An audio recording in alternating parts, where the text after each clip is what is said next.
There we go. Hey, everyone. Good to see you again for our monthly section leader call. I always introduce myself. I don't want to take it for granted that you know who I am, but I do see you all every month or more. So I'm Rosa Miami, Director of Engagement and Membership at AGU, and this is our monthly meeting where we get section leaders together and others who you invite to talk about specific operational and other things with AGU, and also to have some space for you all to talk to each other. So thanks for being here. There's a lot to talk about today, so we're going to get right to it. Let's go to the agenda. The next slide. Yep. So we've got our digital team here with Heather Lent, who's going to take 15 minutes or so and talk about the AGU Grant Finder tool and maybe get some input from you. And then we're going to talk about the topic of the day, of several days, AGU 25, to give you an update. Although many of you, I hope, saw that there was a member communication from Brandon Jones that went out yesterday and went to council and board late last week. But we've got Sarah Haywood here who's going to amplify some of those and answer questions. And then, as you know, we always do a breakout question. And that's the question. You also should have seen it in the emails that we sent last week and as a reminder. So with that, I'm going to thank you again for being here and turn it over to Heather. Hi, everyone. Thanks, Rosa. Thanks for allowing me to be here today. I'm happy to give a little sneak preview about a new digital tool that we will be releasing. Next slide, please. All right, so the AGU Grant Finder, before I launch into what it is, I want to talk about why we built it. So back at the beginning of the year, we were hearing from our membership team that you members were losing access to grants, losing access to the institutional resources that you had to find grants. And it seemed like a no-brainer to kind of repurpose some of the existing personalization technology that we had already built to give members access to a new grant database. Next slide, please. So the AGU Grant Finder was born. So what does it do? So it's a searchable database at its core. We have, on average, over 12,000 grant opportunities. And these include everything from, private foundation grants to local municipal grants, federal grants, refreshed weekly. And in addition to the sort of searchable, filterable database, it also features personalized recommendations. Next slide, please. So the personalized recommendations are based on a couple of things. We essentially take AGU articles, AGU abstracts, both the annual meeting and small meetings, and combine them with anything that we can pull out of ORCID. So if you've given us your ORCID, we are able to look and pull that data in and kind of create a very holistic view into your research profile. We then take that and compare it to all of the sort of 12,000 grants that are available and give you the top 10 that we think are the best match for you. So that's what the sort of personalized recommended grants will be. Next slide, please. Thank you. All right, so this will be launching in September. It's not live yet. This is really intended just to kind of give you a sneak preview and get some feedback and answer any of your questions. So again, this will launch in mid-September, and then in mid-October, we will be sending out a really wide email to both members and non-members that will include some recommended grants and a link to the grant finder. Next slide, please. Thank you. All right, what's next? So after we launch, we are already going into continuous quality improvement. We'll be identifying ways to bring in more international opportunities. We'll be introducing a way for members to bookmark and save grants. We'll be looking for ways to do notifications when you have a new grant recommendation available to you, and we'll be adding additional filters. Next slide. All right, so any questions or any feedback?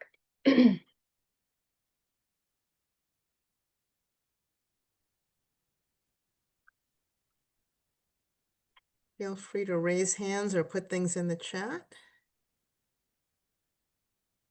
All right, that sounds great. Fantastic.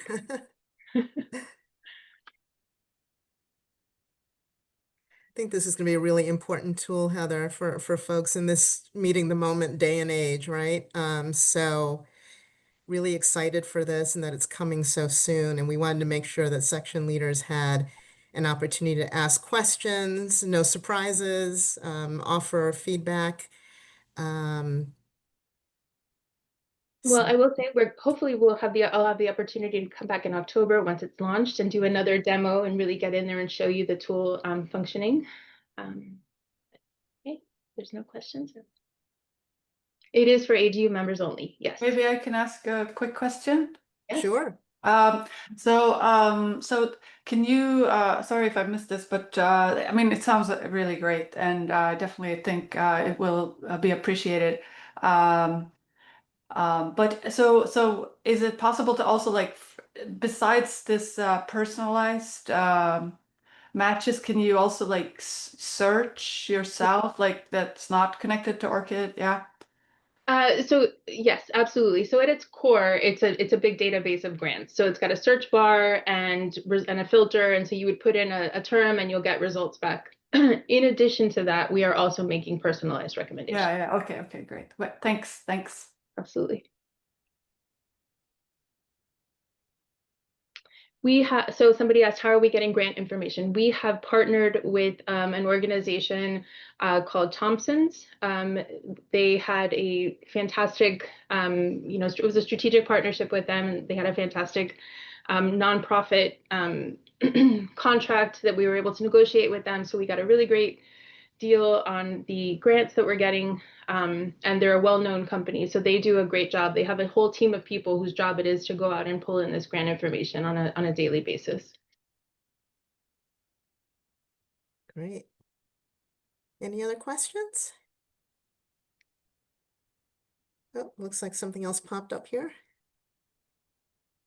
All right, so great question here. Are we using a career stage as a criteria for making recommendations? We are not, because that is not a data piece that is associated with the grant data that we get. So that there is no sort of, oh, this is a great opportunity for early career or that kind of thing. That's not a thing that is available now. Sending options that have nationality and other constraints. That is a great question. And as we start to introduce more international opportunities, we will add the sort of, only open to US citizens, for example, could be a great filter. Yes, so thank you. Those are great.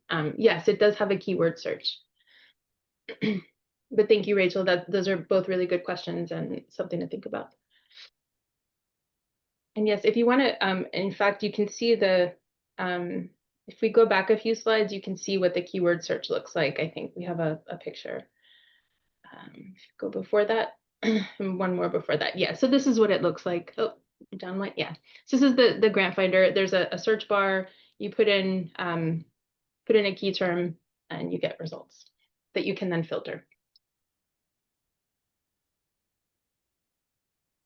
Great. I don't see anything else in the chat or hands raised, but we're excited for this and is it free to AGU members? That's another question. Yes. It is a free service for AGU members. Yeah. Great. And Heather will be back next month to do a deeper dive, and so there'll be more opportunity for questions but certainly send your thoughts our way on this if you have more questions, and you can take a look at this more closely. This is being recorded, and the materials and slides get sent to you after the fact, as you already know. So thanks, Heather. We really appreciate it. Really, really neat work. Thank you. Yeah. All right. So let's talk about AGU 25. We've got Sarah Hayward, who's going to do a little bit more of a deeper dive than what you may have seen in the recent communication that went out over the last few days, or communications. But want to make sure that you get a chance to ask questions and see what's new here. So Sarah, over to you.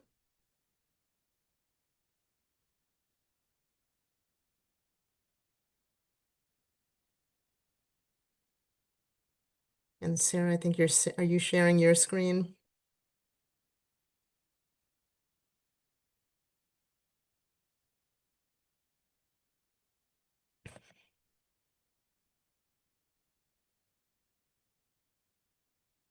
And you're on mute. So I realize I'm sitting here talking to you guys. Hi, guys. All right. Well, thank you very much. Let me find my presentation view because it's hiding from me at the moment.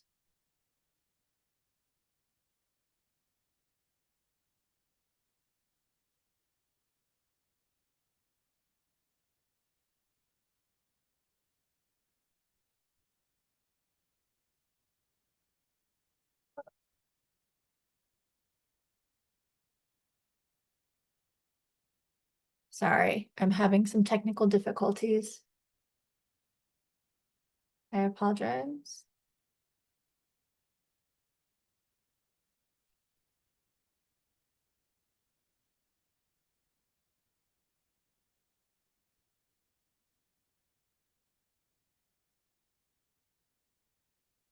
I'm sorry, Rosa, we're having some technical difficulties here. It froze.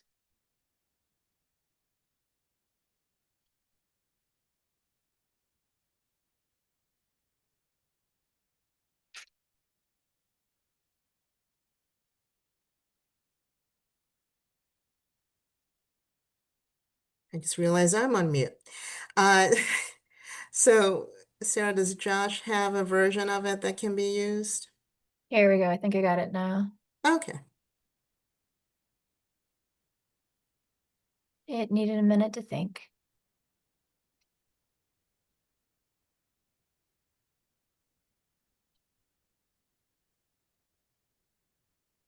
All right.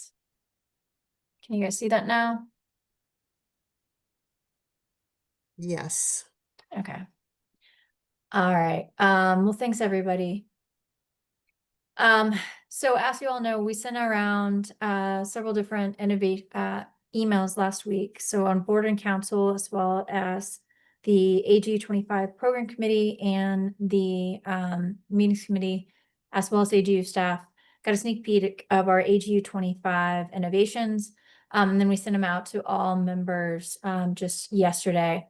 Some of you guys may remember some of this data that we also presented to you earlier in June of earlier this year. I believe it was in June, where we were talking through some of the innovations that we were looking at for AGU 25. So I think the biggest question that I know people are having right now is why the change? So we wanted to know the following changes kind of the following changes do reflect membership feedback, their financial considerations, and a commitment to making the annual meeting a more accessible and inclusive experience. The changes focus on reimagining the meeting while expanding global participation and networking opportunities. And our goal is to strengthen our community and mainstream our scientific excellence. So when I talk about member feedback, some of you may remember this. We did reach out to several key stakeholder groups. We had in-person meetings with several different groups, as well as having survey data from all these different groups. It was this feedback that we took along with financial considerations that we used to inform the changes that we presented to everyone. And then we took them to board and council as well to give additional blessings and feedback before we put them forward to the membership. So note that we were very thoughtful on how we did it and why we did the changes that we did. So now let's kind of go into what those changes are. So first off, are the duration of the meeting. AG will be a 4-day meeting. It will end at 1 p.m. on Friday the 19th. The scientific program remains fully intact. We are able to support all the abstracts submitted across that 4.5-day period. We are very pleased with the submissions. We got a great group of submissions this year, still with a very strong international contingent. So we're excited. It's going to be a spectacular meeting in 25. We're really looking forward to it. And basically by ending on the half day, it helps us to save some money on some labor and AV. But it also allows the attendees to save money. I know several of you were right up against the holidays, so everyone can go home a little bit earlier. potentially you have fewer days hotel stay. So not only will it help save AGU a little bit of money on AV and labor and food and beverage, it also will hopefully help save our members and attendees a little bit of money because they'll be able to depart earlier.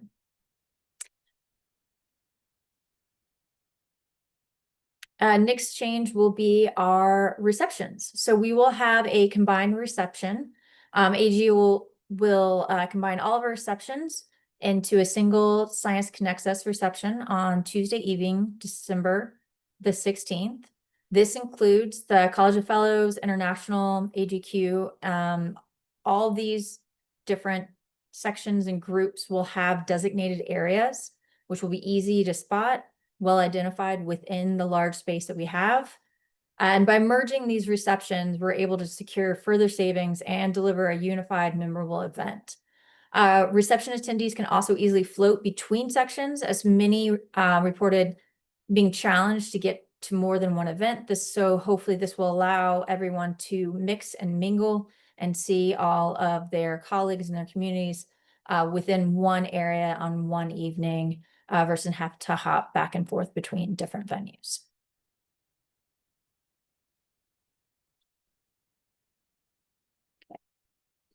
Next up, the plenaries. We have incredible, inspiring plenary speakers lined up, and they're all secured. We're really excited. We're going to be announcing them shortly, so stay tuned. Some great announcements coming up in September.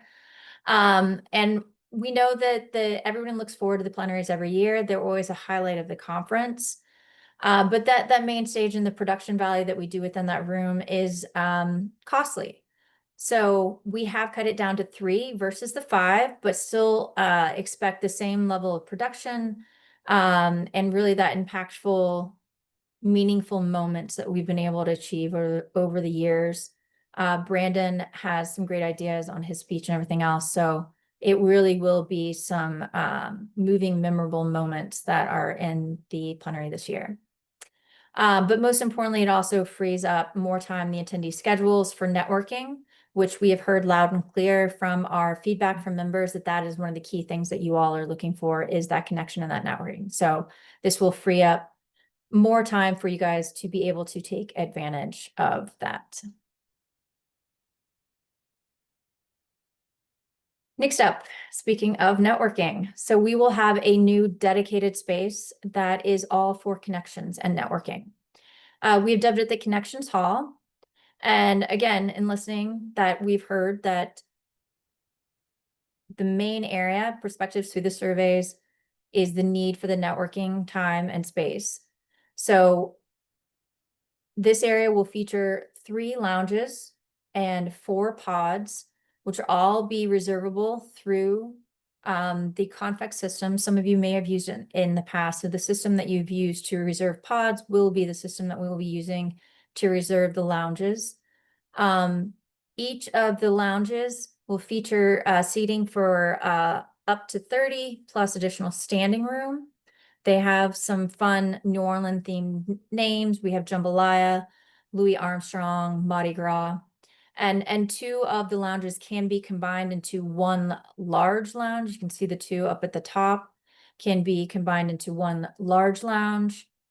So that would be seating for up to 60 plus additional standing room. Again, just use that through the Convex system for pods, and that will be available throughout the meeting. And this is one of the areas, it'll be this area plus a connected area that will be the host of the Science Connects Us reception Tuesday evening. Next up, AGU Central. So this is an expansion of one of the ideas that we've had in the past. So several of you might probably saw the career center that we had on the exhibit hall floor. We've taken that great idea and we've expanded upon it, and we will now have AGU Central. So this year, it will be the one-stop shop for essential skill building and networking. It will feature 4 kind of core areas. We will have an action center, which will themes of science policy and communications. You will have career exploration and transitioning, including a new hosted recruiter program. There'll be a lot of different learning areas within this section of the exhibit hall. We'll have a whole arm on navigating publishing. We'll also have 2 new help desk areas for impactful data set guidance and resources for diversity and inclusion. So this will be a scalable experience. You'll have to check back daily, as there will be different types of programming within the area, some repeat programming, but there will be a whole program that will be available so you can see it online on our Complex module. It'll also be listed within our app that you can see all the different programming within the areas. Also new this year, we know it's a difficult time. Not everybody's going to be able to come to the conference in person, but they still want to be able to get the networking opportunities. So a new feature that we're going to be offering this year is that we're going to allow for local hubs. So this will allow groups from around the world to sign up to be a host of a local hub.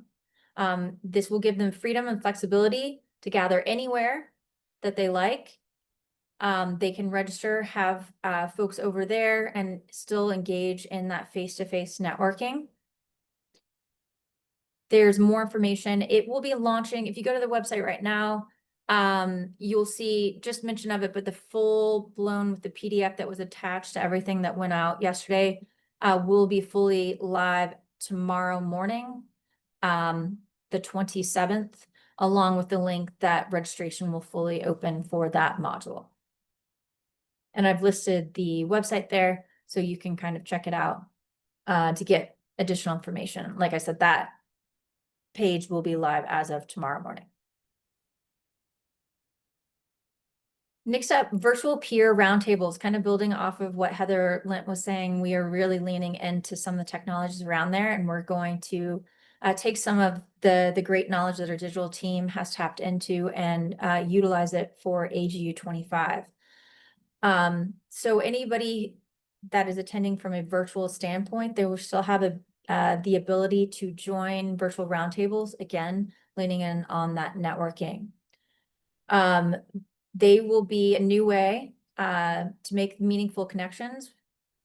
Everyone who is registered, they will use the algorithm to kind of connect the people, generate relevant topics. This is still being worked out. But we foresee it to be small groups, and we'll segment it by different areas and then give them opportunities to connect and meet through Zoom. So definitely keep a lookout. We're going to have a lot more information coming out on this over the next 2 months on how, if you are a virtual attendee, how you'll be able to engage in these cohorts. Also, we had 2 new session types this year. So for those of you who submitted an abstract, you will have seen that we now have science exchange sessions. The science exchange sessions were for scientists without active research, and encourage broader inclusion on topics and discussions that don't fit into the traditional research abstract. And they could be panel or individual presentations. I'm happy to say through the submission process, it was very well received, and we have several submissions that are currently under review with our conveners and our program committee. So it's going to be a great addition to the program this year. In addition to that, we also changed up our e-lightning sessions. So the e-lightning sessions that several of you may remember in the e-lightning theaters on the poster hall floor, we've kind of taken those to the next level. So they're new 90-minute in-person sessions where each presenter will be given 5 minutes. They will have 10 slides. The slides will auto change every 30 seconds. They will give this short 5-minute presentation upstairs in a oral session room. And then later in the afternoon, they will be downstairs next to their poster where they can continue the conversation at their posters. What's great about this change is because the GeoBurst sessions are inside of a session room, we will be able to capture that content. So after the meeting, when you go back to see your favorite sessions on the on-demand content, you will also be able to watch that content on demand as well. So that is a benefit as well in this new format. Early career and student support. We've definitely heard from this group that they definitely need some more support. So we have worked with several different member groups from the early career and student to have a curated early career and student-led programming, including a AGU first-time presenters training webinar. We'll also, in the AGU Central, be offering sessions including Resume 101 workshop, preparing your best elevator pitch, new AA tools for the grant finder, which we're building off of what Heather just presented. So all of that's going on. In addition to that, I know several people have participated or been reviewers within the OSPA program in the past. That program is paused for this year, and we are rebuilding it in order to make sure that we have it exactly how we need it to meet all of the needs of the early career and student members moving forward. So just a 1-year pause as that it is rebuilt. Honor ceremony. This is very exciting. So this year we're reimagining the tradition with a new format. So we're really leaning into the destination. We're in New Orleans. New Orleans is known for its food, for its music, for its fun. So we're really leaning into that. And this year we will have a format that brings this energy and the connection and the celebration.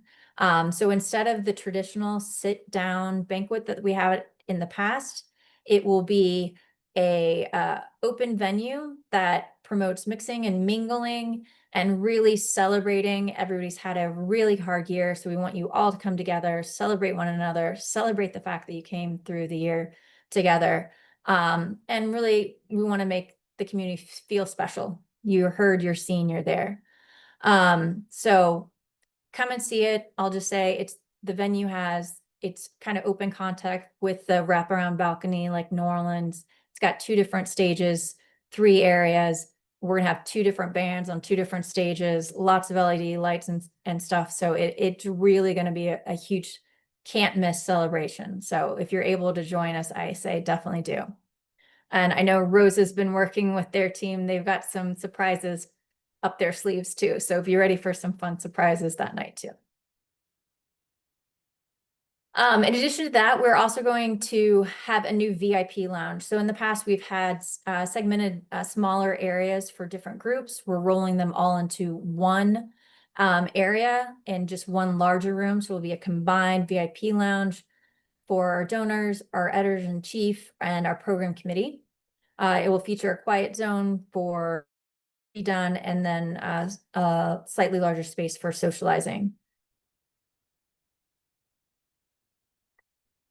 A few announcements that I just wanted to bring everybody up to speed on. So registration and housing technically is open. If you go to our website right now, you will see that the links for registration and housing are live. They went live last night. The official launch will be tomorrow morning. We will have communications going out on that. Note that the early bird rates will be available through the 6th of November. And that housing is open through the 11th of November. We have well over 50 hotels. We have the lowest rate clauses in each of our hotels. So booking through our housing block is still the best way to get the best rate at the most desirable hotels closest to the convention center. So I do encourage you to go book soon so that you can get the hotel of your choice.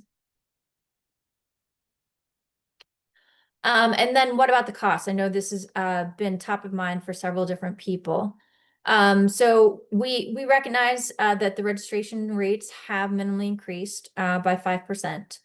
And an increase, and I know it's tight for everyone right now. But we have been able to control the costs through a number of innovations that cut AV, decorating, catering, and labor costs. Having that said, AV, decorating, catering, and labor costs are in all areas rise year over year due to inflation, and also as many of the vendors, they're passing on their different costs and they need to still build in a profit margin. So we're constantly trying to negotiate those. but these numbers were carefully weighed against potential areas of savings. And our approach has been to surgically approach these segments and strategically kind of determine what we can do without, especially in a year that is going to be difficult and challenging for attendees' plans. By cutting and having fewer oral session rooms, streamlining our AV, removing some of our offsite registration sites, and just generally toning down some of the decor, we've been able to lower our override costs.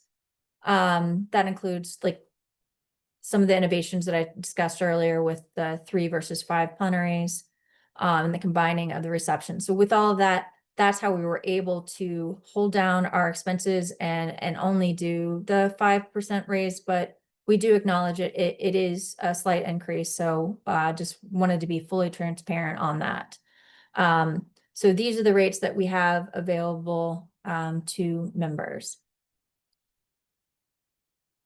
So that is just kind of it in summary. I'm sure there'll be some questions, so let me stop sharing so that I can see all your lovely faces.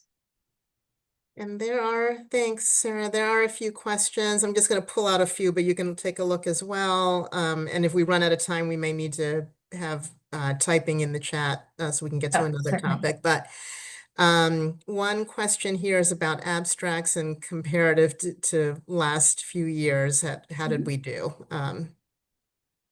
Yeah, so abstracts were very strong. We are looking around 2022, slightly above 2022 numbers. So if you remember last year was a banner year. When we were in DC, we always get what we like to call within the meetings department, the DC bump. We're so close to all the federal agencies that they're able to send additional people because there's less travel. So last year with that's why we had such a banner year with the DC bump. But this year, again, extremely strong numbers. We are tracking where we would expect to be in a non-DC location. Still great attendance, great submissions internationally, domestically, across the board. We do know that there'll be some hardships as we move forward, but in those who would like to attend in person is still extremely strong, but we know not all of those will be able to get approval to attend in person, and there might still be some visa issues, but we're taking all of that into account. But it still will be extremely healthy year, and we will be over 20,000 attendees, well over 20,000. Yeah. Okay, thanks for that. There are some questions about OSPA and our sections kind of doing their own thing in that regard. I'm not sure, Rachel, if you want to come on and if others want to jump in. And I think Eric is on here too and may know a little bit about what some sections are doing. I was just purely noting for coordination with whoever is organizing the AGU-wide thing that they're aware that some sections do it, and maybe they could even reach out to those individual sections or coordinate, or yeah, purely coordination. I think it's a great idea. Thanks. Okay, great. Let's see, what else do we have here? I think we've gotten to, or maybe missing something. So if anyone wants to jump in or raise your hand or any other questions for Sarah. I see some comments as well. Yeah, I'm trying to quickly scroll on the side. Yeah. Can I just butt in while you're figuring it out, Rachel, again? Yes. I just had a follow-up on the OSPA. I realize that obviously you're partially cutting it to save costs, which is absolutely fine. I'm just curious. I know it takes a heck of a lot of work for volunteers, so I know there might be a few people there who are quite relieved. And I know that the support largely comes from the sections paying for the actual awards given. So I was just curious to have a better idea of where the savings to AGU as a whole are coming from. Just information, that's all. Thanks. Yeah, and I think that's a good point. I mean, it's also, I think you mentioned staff time as well and capacity. So all of those things come into play, and I think you saw in the slide that we also gives us an opportunity to relook at the program and see how it's serving the community right now. So it's just kind of a good starting point or restarting point to kind of look at things. Yeah, I'm not Rosa, sure. I'm happy to jump in. Yeah, go I ahead. see Kristen and Mary are making my points for me in Oh. the chat. But yeah, OSPA also, it takes an immense amount of volunteer time, but it Yeah. also takes a lot of staff time. And there are system costs, and those system costs are substantial. We are reallocating some of those system costs to try out a new program this year with the first time presenters assistance Right. program. I'm butchering the name there. I don't, but we are helping upwards of 200 first-time presenters get feedback on their draft presentations ahead of the meeting from volunteer members. And we're looking at that program and seeing how that works and using that data along with the data that we have from many years of OSPA and OSPA-like programs that we have at the Ocean Sciences meeting and elsewhere to help redesign that program moving forward. Yeah. I Thanks don't know if for there's that. anything else you want to add there.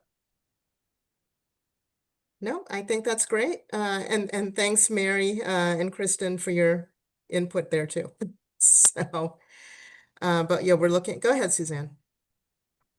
This is really interesting to get all these details.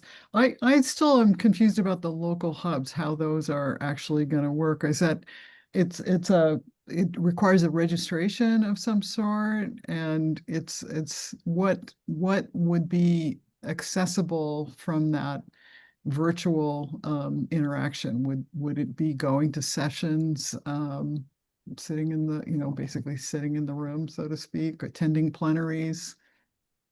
Yeah, so for the local hub, there is a license fee. We've got 5 different tiers. It's based off of basically how many people you're going to have there. From like a really large one to a very small one, and then obviously for tier 1, tier 2 countries, just similar to AGU 25 registration in person, it also is waived for tier 1, tier 2 countries. Anybody who signs up for a local hub, they get access to all AGU 25 on-demand content. But what's nice about it is they get access, what we're calling early access sessions. So you will have 48 sessions per day that you will get access to those recordings within 24 hours. So within 24 hours of that session running live in New Orleans, it will be made available on demand. And those 48 are fast track because that's why they're early access. So we can say on Tuesday, you absolutely will have access to those 48. In those 48, it will always be the plenary, the name lectures, the union lectures, as well as at least one session that is identified by each of these sections. That's what we're going to be doing next week at the program committee. Each section will get to choose one session per day that they put into this fast track early access bucket. But then the rest of the content, all additional content that isn't in that fast track bucket, will still be available on demand within 48 to 72 hours. So if you're a local hub and say you decide to hold your local hub on Thursday, you will have full access to everything that happened on Monday and Tuesday, and then you'll have probably access to the 48 sessions that happened on Wednesday because you waited until Thursday to hold your hub. And then following the meeting, the hubs will have access to the full content of on demand, just like any virtual attendee. That sounds good. Is that available until sometime in January, or is it just for some limited period of time? Right now, you can sign up. We're asking hubs to sign up for it by, I believe it's the 26th of December. But the content, just like, again, any virtual attendee or any hub will have access to the content following the meeting until the 14th of April. Great. I think we have time for maybe another question before we jump into the usual breakout discussion. Anyone want to jump in? All right. Well, there will obviously be more to come. We'll continue to communicate with you regularly about all of these innovations, including in next month's section call. So with that, why don't we go to our usual breakout discussion? So again, we're continuing with this format because I keep hearing from folks that you like it. Until we hear otherwise, again, this is how we make space, or one of the ways to make space for you all to talk to each other. So let's go to the question. So how does section support first-time attendees at the annual meeting? I know that several sections already do these things and others are looking for ways to do these things. So I thought it'd be great for folks to share. And of course, AGU provides opportunities and around first-time attendees as well. Let's go to the next slide. As a refresher on how this works, you'll have 10 minutes in breakout groups to discuss the question.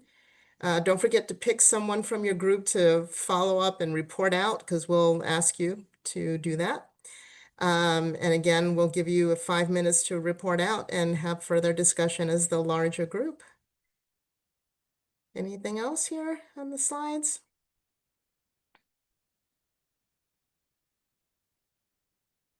Nope. Okay, then Josh is going to put you in groups. So there should be something jumping up here on your screen so that you can go to your breakouts, and we'll see in a minute or a few. And staff should be hanging back here.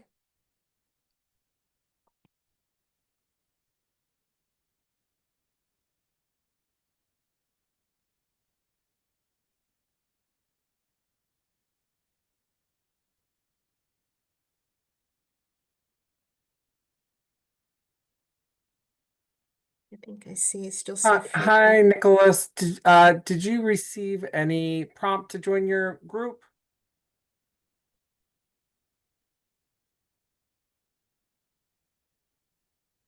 Let me hear.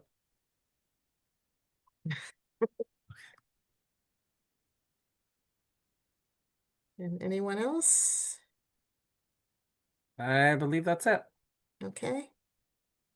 And I think you can turn off the recording here. Yes.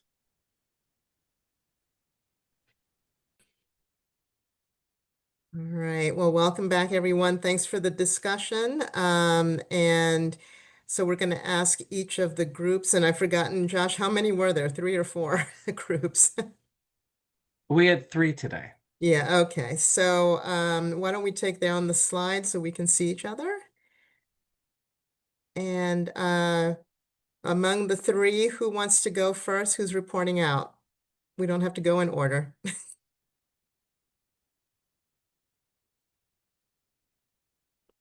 I guess I can go first. I don't know what group we You? were, but yeah, Suzanne was saying we didn't make it through everyone because some of us, I think, talked a little too long. But I think everybody said, or at least most of the groups had some kind of student early career reception. So not necessarily focused on first timers, but a lot of people who are likely to be first timers. And those took different forms. One group had a kind of like a fun bingo session where the squares on the bingo were, talk to somebody who has a pet or talk to an NSF person or something like that. So, and they had, which I thought was nice, invited people from NSF and NOAA and things like that to come to the reception. Another group had a kind of a more expansive student early career committee, and they ran a mentoring program that ran the whole academic year, and I think included preparation for the meeting. Yeah, I think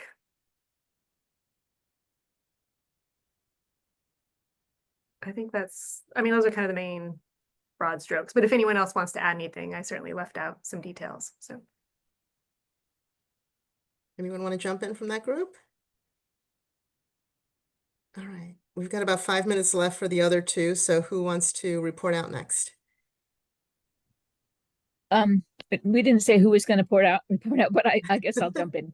Sure. We only had 4 people in our group. We had but plenty of time. We were kind of running out of things to talk about, but mainly, again, we didn't have anything specific for first-time attendees. Our group had tried to do that or thought about it at one point, but never got around to it.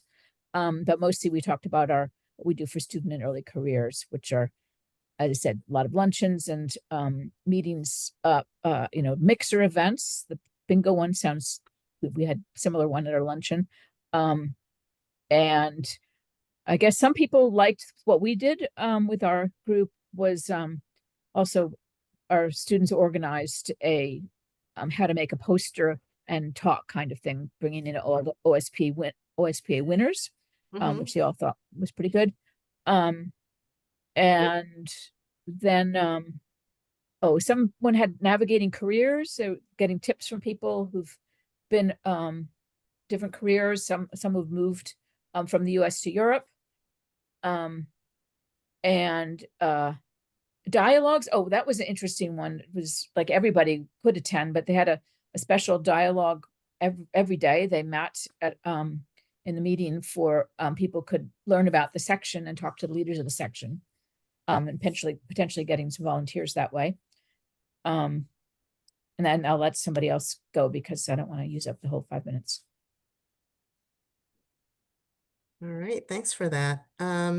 So who wants to go next, or who was the last group? I was volunteered for the last one, and seeing as I'm the same section of Margie's mum, Great. we're getting a bit over biased here. We started off by discussing what you meant by first-time attendees, and we found that a problem with that was that we don't know who are the first-time attendees, and also presumably it covers people who are coming for the first time because they're senior and it's the first time they've got enough money, to people who are, only just moving into the field from, edge disciplines, to people, to undergraduates and high school students and secondary school teachers. And how on earth would you organize anything for all that group without lots more information to know who they were? So we were a bit unsure. If that's something AGU wants to go, you would need to help the sections with it. So we concentrated on the early career and student, and like everyone else, there's luncheons, there's a group of Solid Earth sections that have a trivia night together. And I think, especially when you've got overlapping sections, smaller sections, you can get together and do something together that can work really well. And that's been popular. And then the OSPA, or not OSPA now this year, but just an online webinar with people talking about how to propose, do good presentations, has been popular and was recorded and has been watched afterwards. And they're doing that again this year. And another thing that one of our students tried to push was a sort of buddy system where they got people to try and sign up online. They just reached out to everybody who was coming and said, if you want to, and then they assigned them to small groups together. I mean, I don't know if that was random or whatever, but basically just sort of put people into social media contact. I mean, I think they chose what platform to use.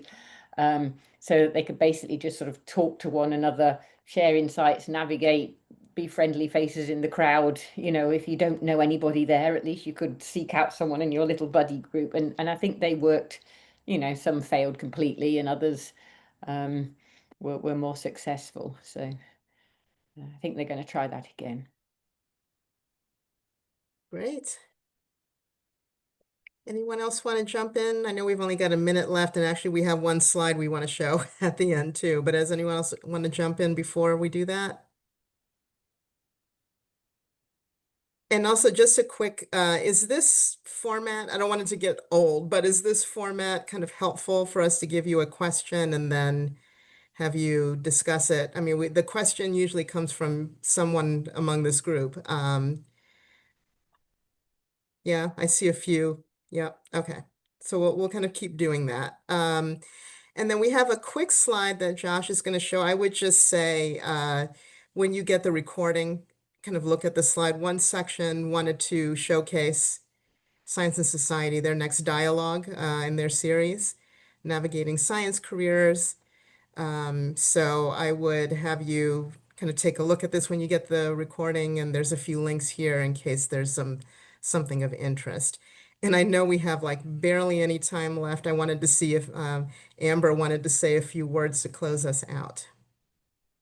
Thanks, Rosa. I just want to say thank you for all you're doing. And I know you guys are on the front lines and getting the questions about AGU 25. And so hopefully this was useful for you to, make you feel prepared to answer those questions. But if something gets thrown your way that you're not comfortable answering, please rely on our staff. We're here to support you. So just again, thank you for everything. All right. Thanks, everybody. See you next time. We appreciate it.